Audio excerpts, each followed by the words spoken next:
말씀을 가지고 성령의 열매 그 속도와 방향이라는 제목으로 하나님의 말씀 증거하겠습니다. 오늘 말씀 가운데 우리가 변화받고 새 사람 되어서 성령의 놀라운 증거와 성령의 열매 맺는 저와 여러분 되기를 주의 이름으로 축원합니다. 우리 계속해서 사도행전을 살펴보고 있습니다. 우리 지난주에는 이 사도행전 13장에서 15장의 말씀 그리고 그 내용은 1차 전도 여행입니다. 우리가 말로만 듣던 그 1차 전도 여행, 안디옥, 시리아에 있는 안디옥에서 시작되어서 이제 터키 지방에 있는 안디옥, 아시아 지방이죠. 거기로 가는 그런 여정을 그리고 있습니다. 그리고 그 전도 여행에서 드러난 세 가지를 우리가 배웠지요. 첫 번째로는 이 사람이 장소를 바꾼다고 하는 것입니다. 그래서 우리가 헤롯의 젖동생 마나엔에 대해서 배웠지요. 헤롯과 같이 자랐는데 한 사람은 세례요한 죽이고 또 마나엔은 성령 받아서 이 안디옥 교회의 아주 중직의 역할을 감당한 또 바울과 바나바도 파송까지 하는 그런 놀라운 자리에 있다고 하는 것입니다. 여러분, 이 환경은 두 번째 문제예요. 물론 중요하겠지요. 우리 어렸을 때도 그것이 중요합니다. 그러나 더 중요한 것은 성령 받은 사람이 장소도 바꾼다고 하는 사실입니다. 여러분, 믿으시기 바라고, 그러니 나도 성령 받아야겠다, 도전받게 되기를 주의 이름으로 축원합니다. 그래서 우리가 배웠어요. 두 번째로 살폈던 것은 성령이 보내셔서 시작된 것이 바로 1차 전도 여행입니다. 물질이 많아서, 관계가 좋아서 여러 가지 조건이 돼서 한 게 아니라 이 말입니다. 주님이 성령이 기도 가운데, 무시로 기도함 가운데 나타나셔서 말씀 한마디로 시작되는 게 1차 전도 여행이었고, 그 열매도 주님이 맺히게 하셨어요. 사랑하는 성도 여러분, 오늘도 우리가 살피겠지만 내 힘으로 한다고 되지 않습니다. 힘들어요. 되는 부분이 있겠지요. 힘들어요. 참으로 어렵고, 성령이 인도하시고 명하신 대로 하면 성령이 책임지시는 놀라운 권세가 주어지는 줄로 믿습니다. 그게 편하지 않겠어요? 전 그러고 싶어요. 책임의 문제는 너무나 어려운 것 같아요. 여러분, 물론 우리가 인생에 여러 가지 책임져야겠죠. 그러나 가장 중요한 거는 하나님이 책임져 주시는 거예요. 하나님이 명령하시니까 가라고 하시니 힘도 주세요. 또 내가 너와 함께한다 약속하시니 여러분 믿음을 가지고 성령에 순종하여 가는 저와 여러분 되기를 주의 이름으로 축원합니다. 세 번째로 우리가 살폈지요. 그래도 어려움이 있었어요. 박해가 있고 핍박은 그치지를 않습니다. 그래도 무엇이 있습니까? 우리에게 기쁨이 있죠. 우리 살펴봤죠. 우리가 이민생활 어려워서 우리가 포기하고, 참 사람이 어렵게 해서 그것 때문에 못하는 것 아니죠. 우리가 여러 가지 생각해 보면 기쁨이 없어서 그래요. 아무리 풍랑이 치고 폭풍이 불어도 내면에서 강력하게 이 주님이 주시는 하늘의 기쁨이 있으면 하는 것이고, 없으면 힘든 거예요. 사랑하는 성도 여러분, 예수 그리스도의 보혈로 인하여 죄 씻음 받고 구원받아 마음이 평온하여지고 모든 일을 감당하는 이민생활뿐만 아니라 나라와 민족 되기를 주의 이름으로 축원합니다. 수일 후에 바울이 바나바더러 말하되 우리가 주의 말씀을 전한 각 성으로 다시 가서 형제들이 어떠한가 방문하자 하니. 아멘. 자, 1차 전도여행이 어떻게 시작됐냐면 성령이, 그렇죠, 마나엔, 바울과 바나바 이렇게 모여서 5명이 안디옥에서 기도할 때 성령이 지시하셔서 바나바와 바울 따로 세우라고 말씀하셔서 그렇게 했죠. 그렇게 하나님이 아주 그냥 한 땀 한 땀 정성 들여서 1차 전도여행을 그렇게 인도하시는 걸 보게 되었습니다. 그러나 2차 전도여행은 좀 다릅니다. 바울이 결정해요. 우리 여기서 문제를 좀 짚어낼 수 있어야 됩니다. 그냥 자연스럽게 그냥 성경이 있다가 그랬네 이랬네 이렇게 할 수 있지만, 중요한 것은 이게 영적인 눈으로 읽는 거예요. 그러니까 바울이 기도하고 했으면 좋겠는데, 그런 대목이 좀 나오면 좋겠는데 그러질 않았어요. 바울이 자기가 임무로 해서 형제들을 좀 돌보자. 좀 인간의 마음이죠. 전도했던데 좀 잘 되나? 그게 나쁜 마음이겠어요? 그렇지 않죠. 그러나 중요한 건 성령의 인도함으로 시작된 건 아니에요. 2차 전도여행이 열심을 내야겠죠. 우리 지혜를 발휘해야겠죠. 더 중요한 게 있습니다. 뭡니까? 성령의 인도하심을 계속해서 받는 것입니다. 여러분, 이걸 너무나 중요하게 우리가 생각해야 돼요. 아니나 다를까 문제가 생기죠. 결국 바울과 바나바가 심하게 다투었다. 다음 절에 바로 나옵니다. 문제의 원인은 거기에 있는 거예요. 사랑하는 성도 여러분, 한 번 인도함 받지 말고, 한 번 출애굽 그 순간만 받지 말고, 광야에서도 가나안 들어가서도 계속해서 하나님의 뜻을 구하는 저 여러분 되기를 주의 이름으로 축원합니다. 안 그러면 자꾸 다툼이 생겨요. 자꾸 그렇게 인간적인 판단을 하게 되는 것입니다. 여러분, 인생이 조심해야 될 때 잘 될 때입니다. 그걸 깨닫는 거예요. 잘 될 때 잘해야 돼요. 잘 될 때, 좋을 때 더 겸손하고, 좋을 때 더 하나님께 엎드리고 바짝 엎드려야 돼요. 이 세상은 막 파티하고 난리가 나죠. 그렇죠? 막 술잔치에 막 죄지러 가죠. 교회는 잘 될수록 아주 영안이 열려서 아주 흐트러짐이 없어야 돼요. 사랑하는 성도 여러분, 그러한 아주 주님을 바라보는 마음이 항상성을 가지게 되기를 주의 이름으로 축원합니다. 너무 중요해야 되지요. 18장 20절에서 21절에 보니까 바울이 이렇게 헤어졌지만 20절에서 21절 모든 걸 경험한 다음에 이렇게 이야기합니다. 여러 사람이 더 오래 있기를 청하되 허락지 아니하고, 바울이 허락지 않았어요. 예전 같으면 거기 보면 14장 전에 사람들이 강권에서 머물라니까 그냥 머뭅니다. 바울이 그랬어요. 근데 이젠 그렇게 안 해요. 산전수전 다 겪고 어려움 겪어보니까 야, 이게 아니구나. 하나님이 머물라고 해야 머무는구나. 21절에 이렇게 말합니다. 굿바이, 작별하여 가로되 만일 하나님의 뜻이면, 이렇게 아주 직접적으로, 만일 하나님의 뜻이면 너희에게 돌아오리라 하고 배를 타고 에베소를 떠나 그랬어요. 그 유명한 에베소 떠난 거예요. 에베소가 어떤 곳이냐면 이 바울이 아시아로 가려고 마음먹은 게 바로 에베소입니다. 에베소. 왜냐하면 보니까 물적 자원, 인적 자원이 충분하거든요. 저도 한번 가봤는데 굉장해요. 거기가 도시가 고대 도시임에도 불구하고 굉장히 발달이 잘 돼 있어요. 그 사람이 잡았으니 남아있고 싶지 않겠어요? 근데 바울이 경험한 거예요. 자기 멋대로 했더니 이게 막 다툼이 일어나고 어려움이 있는 거예요. 깨달은 겁니다. 야, 이게 어렵구나. 1차 전쟁을 회고해보니까 야, 내가 한 게 아닌데 더 좋았구나. 하나님이 초심으로 돌아가는 거예요. 사랑하는 성도 여러분, 여러분 신앙의 초심, 항상성으로 돌아가게 되기를 주의 이름으로 축원합니다. 반드시 필요한 거죠. 그는 옵션이 아니에요. 하나님 그러면 귀히 보세요. 야, 됐지. 그렇게 훈련하는 거야. 그렇게 나에게 나와 하나님이 하늘 문을 열고 축복해 주실 줄로 믿습니다. 그런 믿음이 있어요. 바나바는 마가를 데리고 가고 바울은 실라를 데리고 갑니다. 심한 다툼으로 시작하죠. 성령을 구하지 않은 결과입니다. 근데 둘의 말에 일리가 있어요. 바나바가 막 참 굉장히 그 인격이 있고 하니까 기회를 주자, 아마 그렇게 얘기한 것 같죠. 바울은 참 이지적인 사람이죠. 중도하차 1차 때 데리고 갔는데 중도하차했어요. 마가가 얼마나 힘들었겠어요. 배신감은 두 번째 치고 만약에 또 2차 때 또 데려가면 또 그렇게 하면 어떻게 했어요? 이게 중차대한 일이 아니겠습니까? 선교여행이라고 하는 게 목숨 걸고 하는 건데 이게 합당치 않다. 바울도 맞고 바나바도 맞아요. 뭐 누가 옳고 그른 게 아니죠. 근데 바울이 세게 얘기합니다. 그건 옳은 게 아니다. 막 세게 나오는 거예요. 너무 데리고 올라가니까.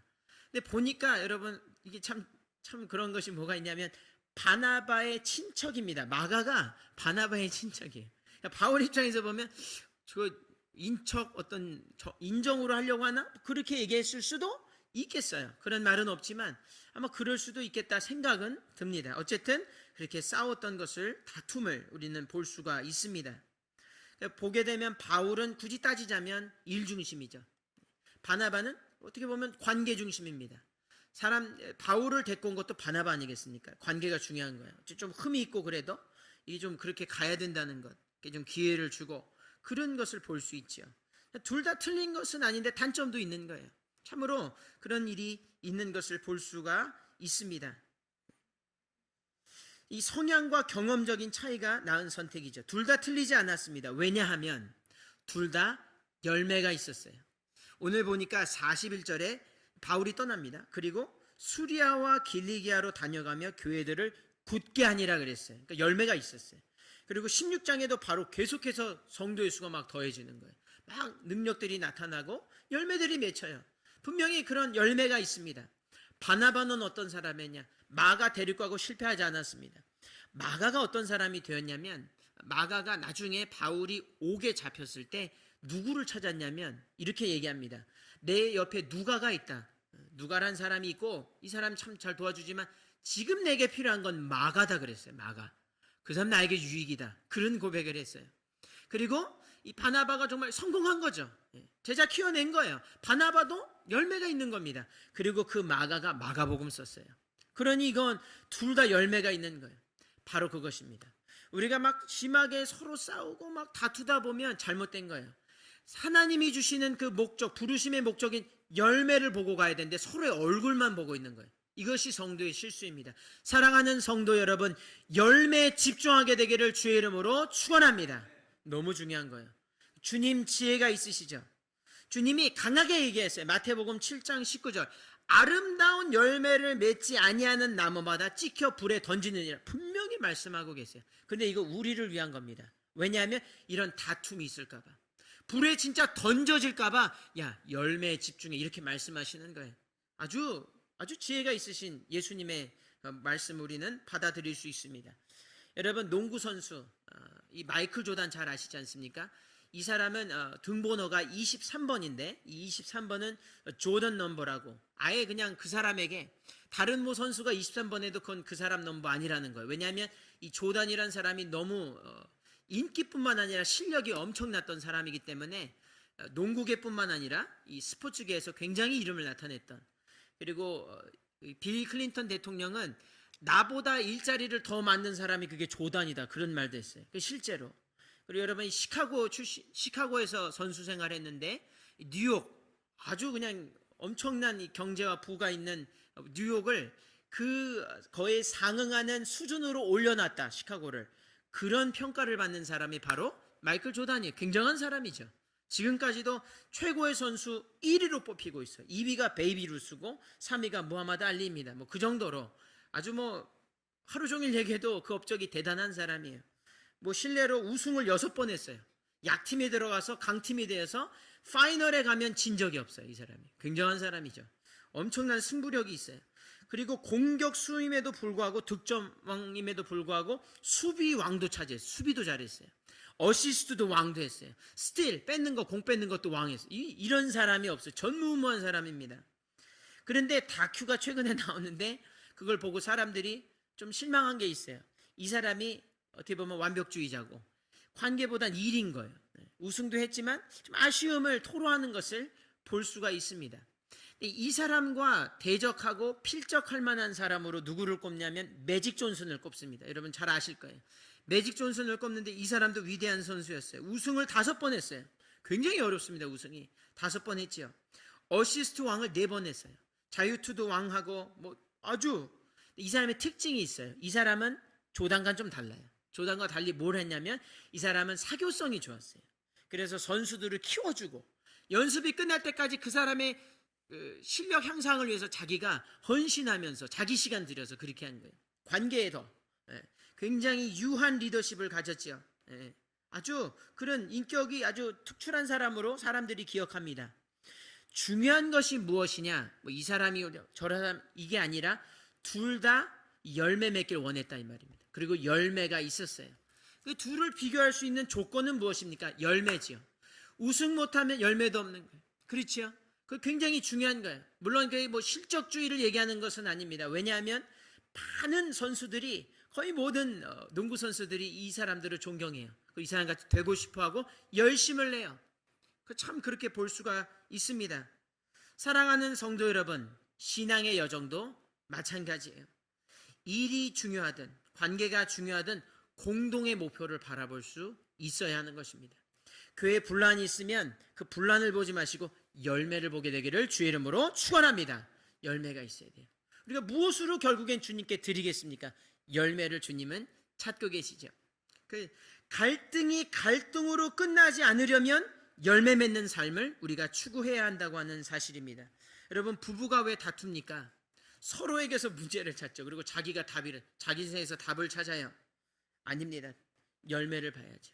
서로 보고 있던 것을 돌려서 예수 그리스도 열매를 보고, 열매가 맺히면 아이들이 있죠. 그죠? 아이들 기쁨이 있고, 그 아이들뿐만 아니라 이 가정생활하면서 열매가 있어요. 그것을 보면 저절로 화해하게 되는 것입니다. 곳간에 인심이 난다고 이런 축복과 하나님 주시는 열매를 일단 경험하게 되면 하나님이 저절로 화해시켜 주세요. 저절로 뭉치게 하시고 저절로 순교하게 하세요. 저절로 모든 것이 내 힘으로는 안 되던 것들이 자연스럽게 풀리는 줄로 믿습니다. 하나님 지혜가 있으세요. 열매에 집중하고 막 헤어지고 오늘 만약에 바울이 아유 그럼 됐어 이제 그만하지 그게 아니지요. 계속했어요. 바나바도 계속한 것입니다. 사랑하는 성도 여러분, 열매에 집중하여 이 신앙의 여정에 우리의 목소리가 아닌 열매가 커지게 되기를 주의 이름으로 축원합니다. 성도의 격려가 자화자찬으로 우리끼리의 자화자찬으로 끝나지 않으려면 반드시 열매를 맺어야 돼요. 제 자신이 너무나 부딪혀오는 것입니다. 성도의 판단이 비난으로 끝나지 않으려면 열매로 증명해내야 돼요.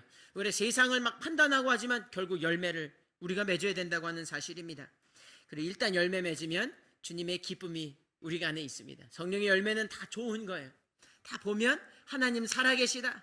우리 주님 세운 교회 주님 함께 하시는구나. 주님이 인도하시는구나. 증거하고 증언하는 역사가 일어날 줄로 믿습니다. 네, 계속해서 우리가 말씀을 살피겠습니다. 16장 6절에서 10절입니다. 다 같이 읽겠습니다. 시작. 성령이 아시아에서 말씀을 전하지 못하게 하시거늘 부르기아와 갈라디아 땅으로 다녀가 무시아 앞에 이르러 비두니아로 가고자 애쓰되 예수의 영이 허락지 아니하시는지라. 무시아를 지나 드로아로 내려갔는데 밤에 환상이 바울에게 보이니 마게도냐 사람 하나가 서서 그에게 청하여 가로되 마게도냐로 건너와서 우리를 도우라 하거늘 바울이 이 환상을 본 후에 우리가 곧 마게도냐로 떠나기를 힘쓰니 이는 하나님이 저 사람들에게 복음을 전하라고 우리를 부르신 줄로 인정함이러라. 아멘. 그래서 이제 떠났습니다. 둘이 떠났어요. 그리고 이제 복음을 전합니다. 열심히 전하죠. 그렇게 막 하고 있어요. 열매도 맺히고 되던 대로 다 되는 것입니다. 바울이 계속해서 자신이 전도지역을 선택했고 이동했고 열매를 맺었어요. 그런데 그가 마침내 여기서 아시아로 가야겠다 마음 먹었을 때 성령이 나타나셨어요. Stop. Enough is enough. 충분해. 그래. 너 열심히 한 거 알아. 열매 맺었지. 근데 거기까지야. 이제는 내가 원하는 방향으로 가라고 하는 성령의 음성을 듣게 됩니다. 꿈에 나와서 마게도냐 사람이 나타나서 유럽 쪽으로 가도록 그렇게 손짓을 하고 그것을 확신을 받고 유럽 땅으로 가는 굉장히 중요한 교회사적으로도 또 세계사적으로도 굉장히 중요한 그러한 선택을 하게 되는 것을 볼 수 있습니다. 무엇입니까? 잘 됐지요. 사람이 잘 되면 어떻습니까? 속도를 내고 싶어요. 잘 되니까 장사도 그렇죠. 더 고용해서 막 내가 원하는 방향으로 가고 싶죠. 그렇게 되어 있어요, 사람이. 더 중요한 것이 무엇이냐면 방향입니다. 방향이에요. 속도가 안 중요하지 않습니다. 굉장히 중요해요. 속도 굉장히 중요합니다. 그러나 더 중요한 것은 방향입니다. 십자가를 세상을 향해서 지는 것이 아니라 우리 천국을 향해서 져야 되는 것입니다. 우리가 세상의 십자가 지는 것이 아니라 이 하나님이 우리에게 맡겨주신 십자가를 져야 한다는 거예요. 방향이 중요한 것입니다. 하나님은 바울이 아시아를 가든 유럽을 가든 언제든 어디서든 열매 맺게 하실 수 있지요. 경험으로 알고 배워서 아는 것입니다. 그러면 재차 중요한 것은 방법이나 방향이 훨씬 중요하다고 하는 사실은 우리가 알 수 있습니다.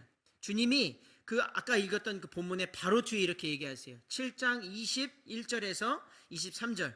나더러 주여 주여 하는 자마다 다 천국에 갈 것이 아니요 다만 하늘에 계신 내 아버지의 뜻대로 방향이 있어야 돼요. 하나님의 뜻대로 행하는 자라야 들어가리라. 그날에 많은 사람이 나더러 이르되 주여 주여 우리가 주의 이름으로 선지자 노릇하며 주의 이름으로 귀신을 쫓아내며 주의 이름으로 많은 권능을 행하지 아니하였나이까 하리니 뭡니까? 열매가 있지 않습니까? 그 말입니다. 주님 이게 열매죠. 열매 아닙니까? 주님 저 이거 했어요. 주님 뭐라고 하십니까? 그때 내가 그들에게 밝히 말하되 내가 너희를 도무지 알지 못하느니라. 너는 너 맘대로 했고 너가 원하는 열매 맺었다는 거예요. 주님이 주신 열매는 아니라고 하는 거예요. 무서운 얘기죠. 분명히 이거 열매 같은데 사람들은 맞다고 하는데 주님은 아니라는 거예요. 왜 그렇습니까? 주님이 원하는 대로 하지 않았기 때문입니다. 내가 만든 천국에 가는 거예요. 내가 만든 천국이 있다고 생각하고 거길 향해서 계속 투자, 그거는 주님의 마음에 합당하지 않다 이 말입니다. 사랑하는 성도 여러분, 천국은 하나님이 만들어 놓으신 거고 하나님이 길이요 진리요 생명이니 그 길만 따라가게 되기를 주의 이름으로 축원합니다. 여러분 계속 그렇게 하나님 뜻대로 해야 되는 거예요. 여러분 그 브라질에 후안 카를로스 오르티즈라는 목사님이 계세요. 이분이 참 부흥으로 유명했고 또 제자 사역으로 참으로 이름이 있던 목사님이세요. 근데 이 목사님이 고백하는 것이 있습니다. 어떤 세미나에서 이렇게 고백을 합니다. 내가 부에노스아이레스의 교회에 부임했을 때 교인의 수는 184명이었다. 교역자들은 그때부터 정신없이 일해야 됐다. 속도를 냈다 이 말입니다. 열매를 위해서 막 물 들어올 때 노젓는다. 그렇게 아마 생각했던 것입니다. 2년 동안 극성스러운 조직과 전도 덕분에 교인 수는 600명을 헤아리게 되었다. 그러니까 3배나 교세를 확장시킨 셈이었다. 그러나 그 이면에 나는 무엇인가 잘못되었다는 것을 느꼈다. 마침내 나는 모든 것에서 손을 떼기로 결정했다. 나는 한적한 곳으로 가서 기도와 묵상에 전념했다. 이렇게 증언하고 있어요. 성령께서 나를 깨뜨리기 시작하셨다. 성령은 나에게 이렇게 말씀하셨다. 너는 코카콜라 회사가 코카콜라를 파는 것과 똑같은 방식으로, 리더스 다이제스트 그 잡지를 파는 것과 똑같은 방법으로 복음을 전하고 있다. 너는 학교에서 배운 모든 술수를 쓰고 있다. 도대체 내가 전하는 일들 가운데 나의 손길을 찾아보겠느냐? 그분이 말씀하셨다. 그리고 이어 또 말씀하셨다.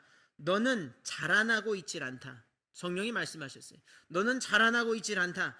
네 생각에 네가 교인 수를 200명에서 600명 늘렸다고 해서 자라나고 생각하고 있는 모양인데 그것은 자라나는 것이 아니라 살쪄가는 것이다. 이렇게 말했어요.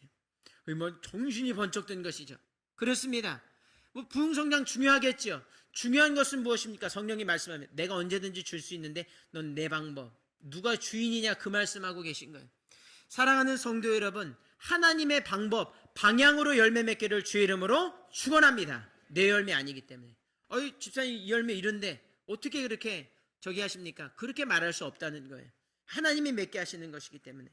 여러분, 대한민국 어떤 나라 되었습니까? G7에 들죠. 참으로 감사한 일이에요. 또 그런 높여주신 위상을 잘 유지하고 복음 전하는데 잘 써야겠어요. 근데 더 좋은 축복, 더 많은 축복, 물론 기도해야겠죠. 왜 그것이 필요하지 않겠습니까? 그러나 더 중요한 것은 방향입니다. 능력 좋습니다. 그러나 방향이 훨씬 중요하다고 하는 사실이에요. 왜냐하면 지금 작금에 제가 2년 동안 한국교회에 있으니 참으로 제가 마음이 아프고 눈물이 나는 것은 차별금지법이라든지 낙태를 위시한 이 수많은 이런 일들이 있어도 교회가 그냥 입을 닫아요. 교인 유지하느라고. 어제 보면서 어제 자괴감을 느꼈습니다. 야, 이렇게 우리가 해야 되나? 이게 하나님의 뜻인가? 우리가 사람 두려워하고 우리가 언제부터 이렇게 사람을 두려워했나? 물론 이렇게 비방하고 이것은 아니죠. 그러나 우리가 진리를 말해야 되지 않겠습니까? 이 열매가 하나님이 주신 것, 이 한국교회 열매 우리가 맺은 것 아니지 않습니까? 하나님 맺게 주셨잖아요. 그러면 하나님께 드려야 될 줄 믿습니다. 우리가 악한 것에 드려서는 안 돼요. 그건 하나님을 모독하는 것입니다. 그래서 우리가 나라 살리기 1,000번째 아무리 힘들어도 하는 거예요. 우리 교회, 주님 세운 교회 축복합니다. 수년 전에 그렇게 어려움이 있어도 우리가 진리를 위시하여 참 어려운 일이 있고 수많은 일이 있었어도 우리는 방향, 하나님이 주시는 방향을 굳게 잡으려고 교회에서 그런 거 상관없이 다 온 건 아닙니까? 뭐 우리가 잘했다, 뭐 의롭다 그것이 아니죠. 우리 정말 그걸 믿기 때문에 그렇게 하는 것이에요. 여러분, 주님의 이름으로 여러분 진심으로 축복합니다. 잘하셨고 잘하고 계시고 앞으로도 잘하십시오. 흔들리지 마시고 여러분 자녀들과 함께 그것을 일궈내시기를 주의 이름으로 축원합니다. 주님 보실 때 내가 너를 도무지 알지 못한다 이렇게 말할까봐 우리 이민교회들이 제가 살펴보는데 여기도 막 그렇게 되는 거 보고 너무나 깜짝 놀라고 있어요. 아니 어떻게 이렇게 되는가? 그 와중에 그 사법부가 다시 한번 회개하여서 그렇게 교회에 경각심을 주는 것에 대해서 저는 하나님 살아계시다 믿습니다. 하나님 살아계세요. 하나님이 교회를 마음에 합당하지 않으시면 사회 사람들 위해서도 그렇게 우리를 일깨우고 계세요. 그러기 전에, 그런 일이 있기 전에 우리가 성령 받으면 그런 일 없이도 정말 아름다운 열매 맺을 뿐만 아니라 우리가 사회를 계도하며 주님 앞으로 인도하게 될 줄로 믿습니다. 중세교회 열매가 만약에 옳다면 왜 루터가 있습니까? 주님 세운 교회도 없는 거예요. 그러면 그 면죄부라든지 모든 고해 성사와 성상에 아직도 숭배하고 있을지 모르겠어요. 지금도 그렇게 하고 있으니까요. 안 되는 것입니다. 안 되는 것은 안 돼요. 그런 열매를 하나님께 드릴 수 없어요. 주님 이거 그렇게 드릴 수 없다는 거예요. 물론 그 다 잘못된 신앙이냐, 그것은 다른 문제입니다. 그것이 아니라 우리가 아닌 것은 아닌 것, 이 방향에 있어서 내가 섞을 수 있습니다. 주님 주신 열매와 내 열매 막 섞어가지고 막 보여드릴 수 있어요. 주님은 모른다 하실 거예요. 그것이 가장 두려운 것입니다. 그러나 이런 긴장감이 우리로 하여금 겸손하게 하지요. 다시 초심으로 돌아가게 하고 1차 전도 여행으로 우리를 돌아가게 합니다. 사랑하는 성도 여러분, 초심을 잃지 않게 되기를, 항상성을 유지하면서 갈등이 갈등으로 끝나지 않고 일과 관계 모두 가져가게 하시며 속도와 방향까지 주장하게 하시는 성령 받게 되기를 주의 이름으로 축원합니다. 그러면 주님이 사람들이 못 맺게도 열매 맺을 거예요. 막 참 어렵고 힘들어도 열매 반드시 맺습니다. 광야에서 샘물이 터질 거예요. 여러분, 이런 모든 악한 세대에서도 주님이 구원의 성도를 다 계수하시고 채우실 것입니다. 여러분, 그 성도의 수에 들어가게 되기를 주의 이름으로 축원합니다. 여러분 가운데 그런 성령의 충만함이 있어서 다음 세대뿐만 아니라 이 미국 땅이, 한국 땅이 영적인 유대관계가 계속해서 부흥하며 성장하여 성숙하여 주님을 기쁘시게 할 줄로 믿습니다.